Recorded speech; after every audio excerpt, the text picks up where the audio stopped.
চূড়ান্ত ভোটার তালিকায় কার নাম থাকবে কার নাম থাকবে না, এ যেন কোনো অজ্ঞাত শক্তির পক্ষ থেকে কারো ভাগ্য নির্ধারণ হচ্ছে।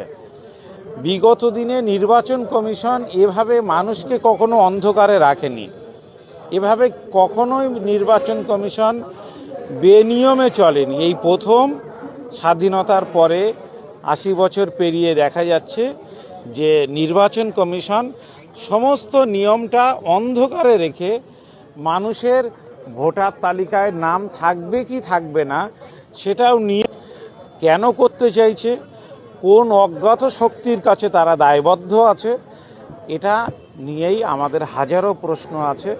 আমরাও সেই দিনটার জন্য অপেক্ষা করছি এবং আমরা আশা করছি যে মানুষের জয় হবে। নির্বাচন কমিশন যদি সংবিধানের কাছে দায়বদ্ধ, তার পরিবর্তে কোনো ফ্যাসিবাদী রাজনৈতিক দলের কাছে দায়বদ্ধ হয়ে সাধারণ মানুষের ভোটার তালিকা থেকে নাম বাদ দেওয়া হয়, তার পরিণতি ভালো হবে না।